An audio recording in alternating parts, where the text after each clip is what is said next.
Коми дополнили перечень сфер деятельности, где необходима обязательная вакцинация, и увеличили процент вакцинировавшихся от общего числа сотрудников. Соответствующее дополнение внесла в постановление о проведении профпрививок главный санитарный врач республики Людмила Глушкова. Согласно нововведениям, в перечень категорий граждан, подлежащих обязательной вакцинации, вошли работники жилищно-коммунального хозяйства и энергетики, а также курьеры и доставщики, включая доставку продуктов питания и готовых блюд, в том числе через стационарные пункты выдачи. Напомним, также обязательной вакцинации подлежат работники образования, здравоохранения, торговли и общественного питания, транспорта и бытовых услуг, финансовых организаций, сферы спорта и культуры. Полный перечень специалистов опубликован в этом же постановлении. За все время пандемии в нашем регионе заболело более 73 тысяч человек, из которых около 1900 человек умерли. Избежать смерти и серьезных последствий от болезни может помочь только вакцинация. Среди умерших нет привитых. Вот я снова и снова возвращаюсь к тому, что среди заболевших есть, я вам говорил, что это от 1 до 2% среди заболевших есть привитые, но среди умерших привитых нет. И это еще один, я не знаю, считаю, крайний довод к тому, кто еще думает, прививаться или нет. Еще раз напомню, дельта, которая сейчас в основном, к сожалению, царствует на территории России, штамм коронавируса, он с очень коротким инкубационным периодом. Если первоначальный коронавирус, как мы его называем, классический SARS, он был все-таки 2 недели инкубация, да, и мы успевали вовремя и диагностировать, и начать лечение, то у дельты очень короткий инкубационный период, 2, максимум 3 дня. А дальше все, дальше начинается деструктивное разрушение легких. И 5-6 сутки, по сути, мы видим уже тотальное поражение легких, 50 и более процентов. И спасти таких людей практически невозможно. Поэтому еще раз прошу присоединиться к тем нашим жителям уважаемым, которые прошли вакцинацию.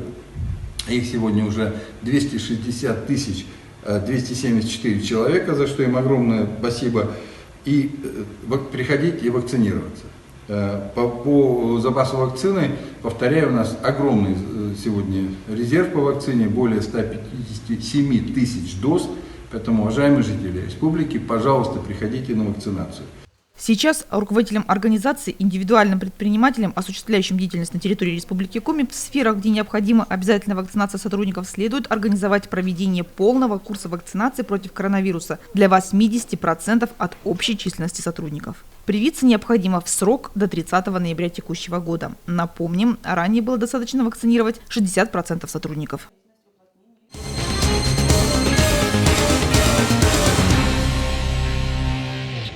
В Республике Коми продолжается прививочная кампания по вакцинации жителей региона от гриппа. Медики уже выявили первый случай гриппа в регионе. Ребенок заразился штаммом H3N2. По словам главного эпидемиолога региона Нины Овчинниковой, случай заболевания не является привозным. Это значит, что вирус уже циркулирует на территории Коми. С 4 по 10 октября за медицинской помощью с симптомами ОРВИ обратились 12 211 человек, в том числе 6105 детей. По данным вирусологической лаборатории Центра гигиены и эпидемиологии в Республике Коми, в регионе сейчас активно циркулируют респираторные вирусы негриппозной этиологии. Также в материале от больных определяются вирусы гриппа А. Особый риск распространения гриппа и ОРВИ связан с тем, что вирусы циркулируют вместе с коронавирусной инфекцией. Чтобы снизить интенсивность сезонного подъема заболеваемости и избежать эпидемии, медики призывают вакцинироваться. В прививочных кабинетах доступна как вакцина от коронавирусной инфекции, так и от гриппа. Однако прививаться ими нужно раздельно. Между прививками от этих двух заболеваний необходим промежуток в 1 месяц. Мы получили вакцину для детей. Вакцина очень хорошая, 4-валентная, называется Ультрикс Квадри. Она поступила у нас для детей школьного возраста. Вся вакцина распределена в образовательной организации, во все школы. Она имеется в каждом медицинском кабинете в школах. И медицинские работники уже начали раздавать согласие. Либо уже некоторые стали уже и прививать, уже получили согласие от родителей и начали прививать. Почему мы начали со школьников? Потому что это та категория детей, которая имеет наибольший круг общения, в отличие от садовых детей. Школьники, конечно, кроме своего класса, еще и контактируют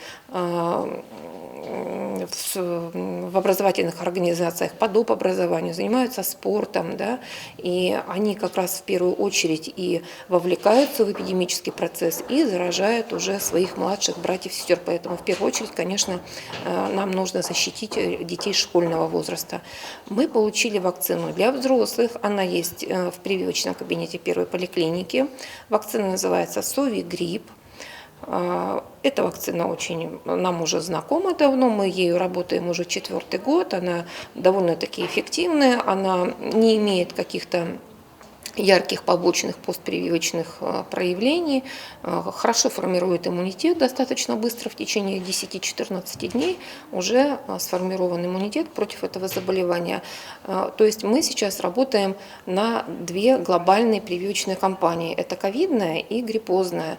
Ну и хочу в данном случае сказать, что в приоритете все-таки вакцинация против ковидной инфекции, потому что статус пандемии еще довольно-таки высокий, пандемия не завершилась, риски гораздо выше по тяжелым последствиям, по осложнениям и по летальности именно по ковидной инфекции. Всего в Коми планируется привить от гриппа не менее 60% населения. Особенно рекомендуется вакцинация от гриппа пожилым людям, страдающим хроническими заболеваниями. Также в группу риска входят медработники, сотрудники образовательных учреждений, торговли и транспорта, беременные и дети. На данный момент в Инте от гриппа вакцинировалось чуть более 7 тысяч человек, из которых около 1800 – дети.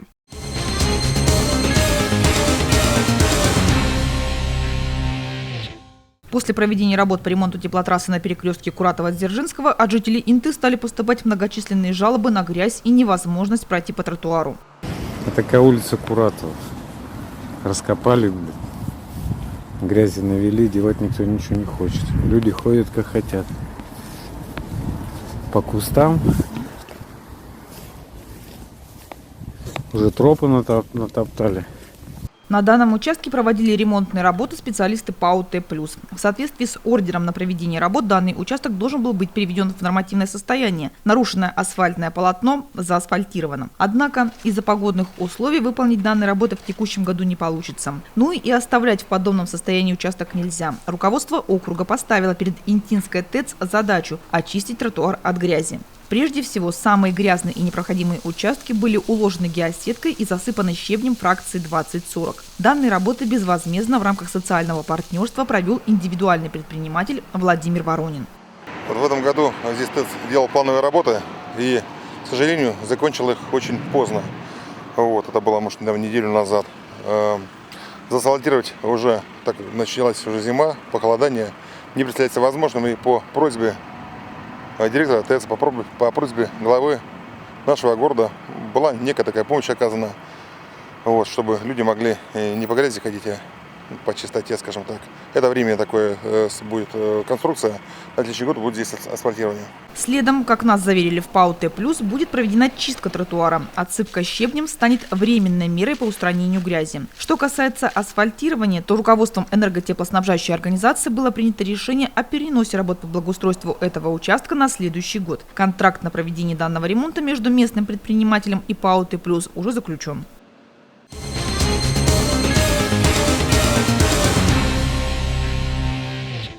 В Инте стартовала выдача удостоверений «Дети войны». Такой документ могут получить жители региона, которые родились и жили на территории СССР в период с 22 июня 1928 года по 3 сентября 1945 года. Сейчас в городе Инте проживает около 1000 граждан этой категории.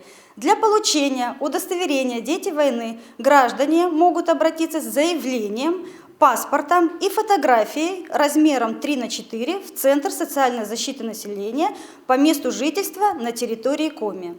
Наличие удостоверения не является обязательным условием для получения мер социальной поддержки, которые установлены в Республике Коми для граждан категории «Дети войны».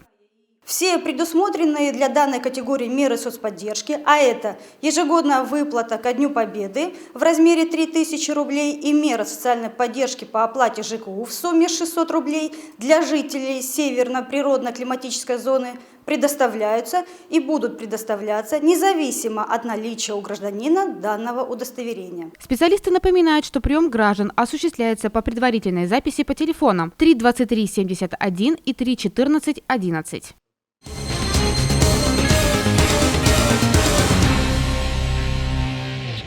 С сентября началась рассылка уведомлений об уплате имущественных налогов физических лиц за 2020 год. Интинцы получают такие письма различными способами. Федеральной налоговой службой происходит массовая рассылка налоговых уведомлений физическим лицам на уплату имущественных налогов, то есть транспортного налога, земельного налога и налога на имущество. Рассылка производится заказными письмами с уведомлениями через почтовое отделение связи, либо если гражданин подключен к личному кабинету, налоговое уведомление поступает непосредственно в личный кабинет.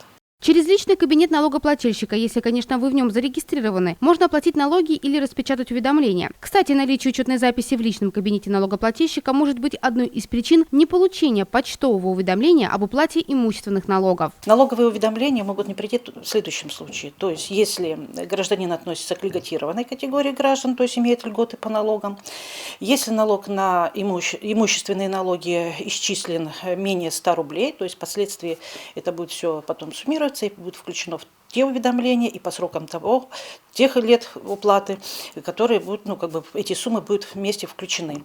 И либо, если налогоплательщик был подключен к личному кабинету и по каким-либо причинам перестал им пользоваться, и в свою очередь не поставил отметку о том, что, чтобы ему информация от налоговых органов направлялась не только в личный кабинет, но и на бумажном носителе. Заплатить налоги необходимо в срок до 1 декабря, иначе потом придется платить еще и пени за каждый день просрочки. Вне зависимости от того, получили ли вы налоговое уведомление или нет. Согласно налогового законодательства, налоговые уведомления налоговые органы должны разослать и вручить налогоплательщикам не позднее месяца до срока уплаты. Срок уплаты закреплен фиксированный в налоговом кодексе, это 1 декабря.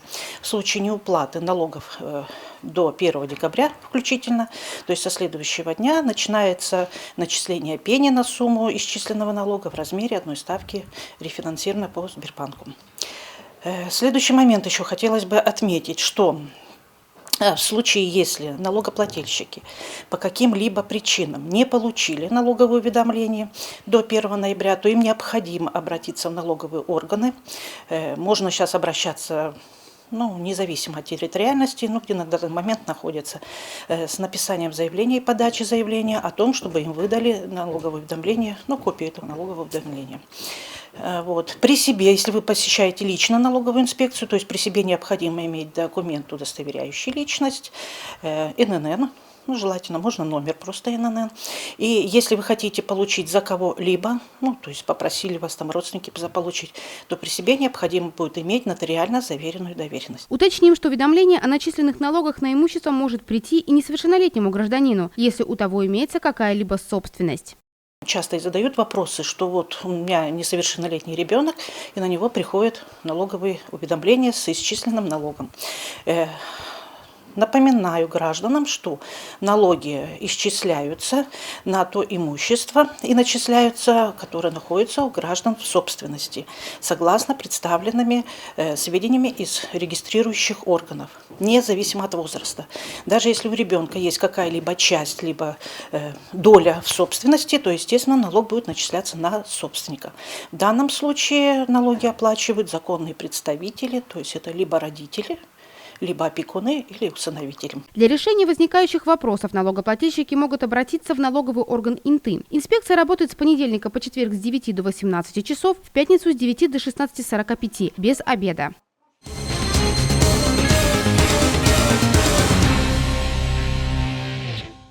Ежегодно 14 октября православные отмечают Покров Пресвятой Богородицы, который входит в число 12 великих церковных праздников в году. Более того, Покров является последним из них в 2021 году. Как и у любого большого церковного праздника, у Покрова есть свои традиции. Например, в этот день обязательно нужно помолиться Богородице. Считается, что после этого она будет защищать целый год. Запрещен в праздник Покрова любой негатив. Нельзя ругаться, сквернословить, повышать голос, сердиться сердиться даже в душе. Существуют и особые погодные приметы на 14 октября. Например, наши предки говорили: «Зима приходит на Покров». Этот праздник первый в череде зимних, народных и церковных торжеств. Он почти совпадает с серединой календарной осени, и по погоде в этот день судят о том, какой будет наступающая зима. Если ветер дует с востока или запада, жди суровую зиму. Если с юга – мягкую, если с севера – снежную. Если к покрову листья с деревьев полностью облетели, зима будет легкой снежной. В Инте много верующих. В воскресенье 17 октября во Дворце культуры и техники состоится традиционный праздничный концерт «Покровские встречи» с участием местных артистов и творческих коллективов Приполярья. С приветственным словом к горожанам обратится настоятель храма Святой Троицы протоиерей Василий. Напомним, из-за ограничительных мероприятий, связанных с коронавирусом, число зрителей в культурном учреждении не должно превышать 50% от общей вместимости.